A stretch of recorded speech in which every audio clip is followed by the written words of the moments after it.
Entender uma coisa que me parece meio um paradoxo, um contrassenso, porque o senhor falou em diálogo a partir dessa ocupação. Não é um pouco um paradoxo querer um diálogo, querer promover o diálogo ocupando, impedindo o Congresso de funcionar normalmente?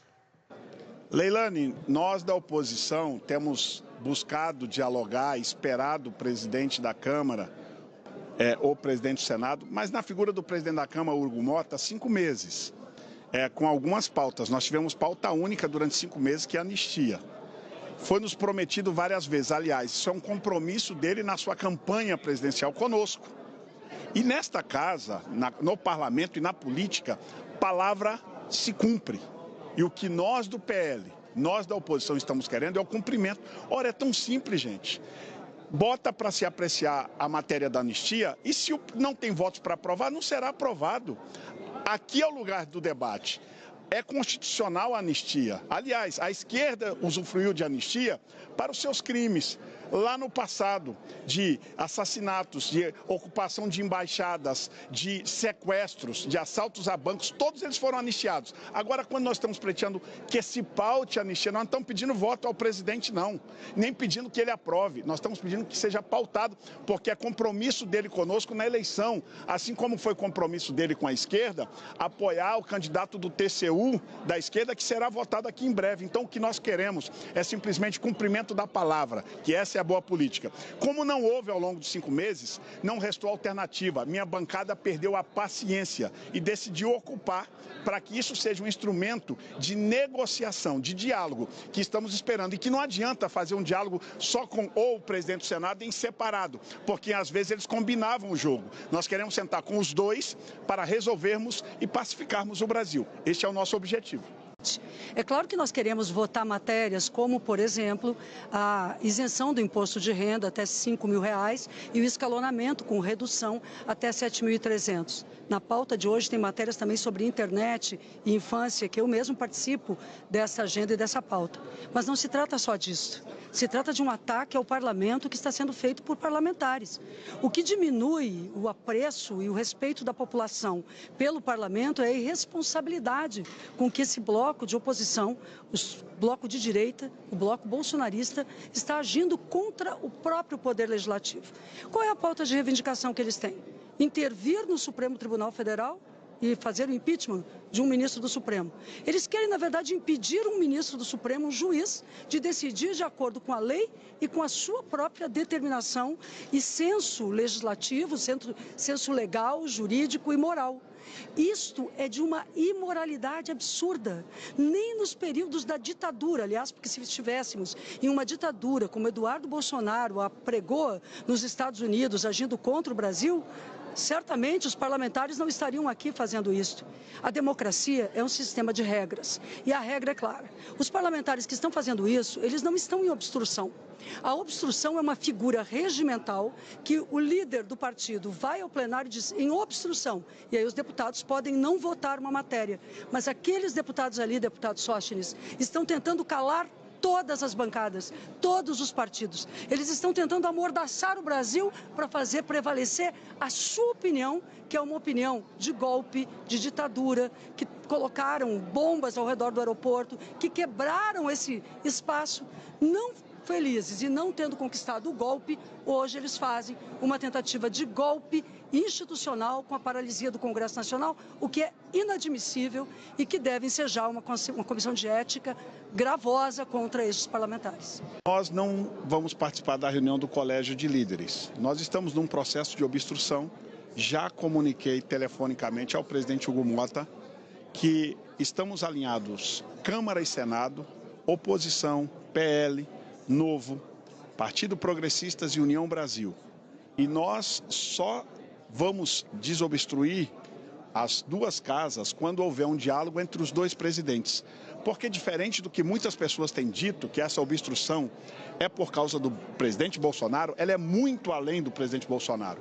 O que aconteceu ao finalizar o semestre, de que o Congresso Nacional foi desmoralizado na figura do ministro Alexandre de Moraes, que desconsiderou a votação do IOF, e com uma caneta de um ministro que não tem um voto popular, aumentar 4 vezes mais o imposto o IOF aos brasileiros, nós não temos alternativa. O Congresso está desmoralizado.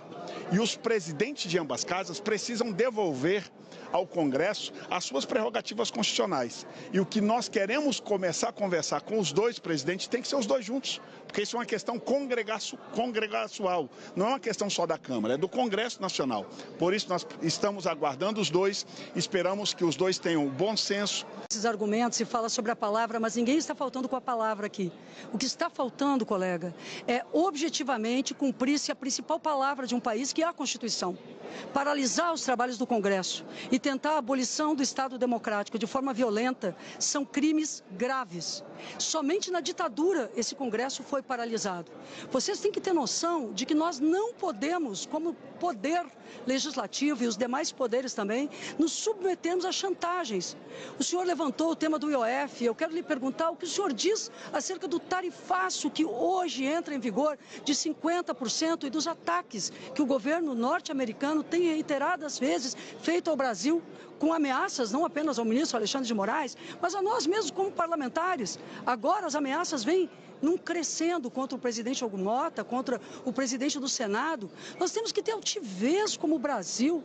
Colega Sóstenes, nós deveríamos estar do mesmo lado. No entanto, um líder de vocês, Eduardo Bolsonaro, liderança no seu partido, se encontra hoje nos Estados Unidos agindo contra o Brasil. É uma figura que pode ser associada a uma traição grave à pátria brasileira. Então, de todas as formas, eu quero fazer um apelo a vocês. Que a gente que defende, então se defendemos a democracia e a Constituição, esse manifesto sem pé nem cabeça e que desfaz a boa imagem cada vez mais do parlamento junto ao povo brasileiro, tenha fim. E vocês voltem à mesa de diálogo, não com imposições, mas com diálogo dentro da legalidade, da constitucionalidade e principalmente da responsabilidade que nós temos como homens e mulheres parlamentares do Brasil. Não existe soberania nacional para um violador de direitos humanos. Isto é regra da política internacional desde a Segunda Guerra Mundial. Lamentavelmente, nós temos hoje no Brasil o ministro Alexandre de Moraes, que é um violador de direitos humanos. Lamentável que essa pessoa ainda esteja ocupando uma função de relevância na mais alta Suprema Corte do país. Todo este movimento aqui, de parlamentares de vários partidos, como líder do PL, quero agradecer aqui parlamentares do Republicanos, do União Brasil, do Progressista, do PSD, do Novo, Progressista que eu já falei, e Podemos. Quero agradecer todos. E agora, colegas, chegou a hora da verdade. Quem é brasileiro que ama o verde e amarelo, que vai lutar pelo Brasil? De todos. Não pelo Brasil de alguns. Porque o governo que aí está é um governo que governa só para uma parte do Brasil. Isto não é um governo responsável com a pátria. Quero agradecer e parabenizar os brasileiros que no último domingo fizemos as maiores manifestações já vistas desde a eleição de 2022. A todos os brasileiros que foram às ruas, parabéns.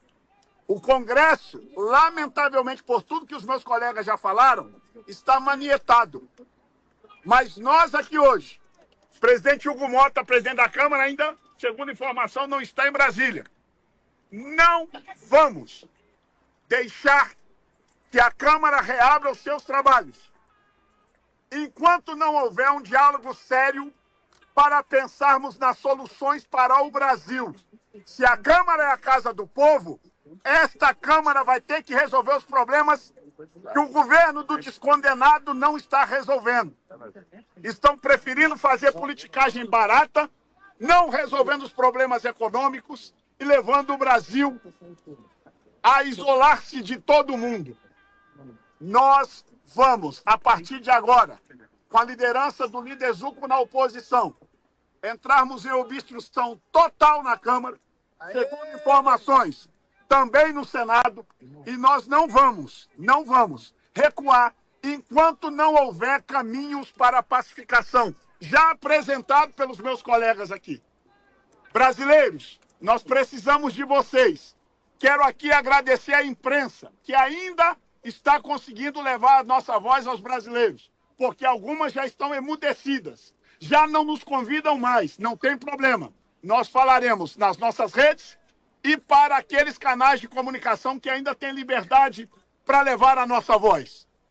Nós estamos no momento mais crítico desde a redemocratização deste país.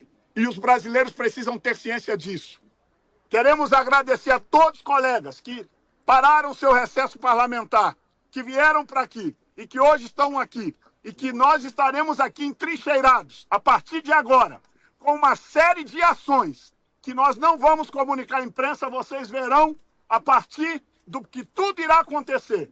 Há uma coordenação centralizada, os presidentes de partidos, inclusive Valdemar e outros partidos, já tiveram uma conversa de alinhamento hoje às 10 da manhã, e a partir de agora nós estamos nos adestrando e nos apresentando para a guerra. Se é guerra que o governo quer, guerra o governo terá.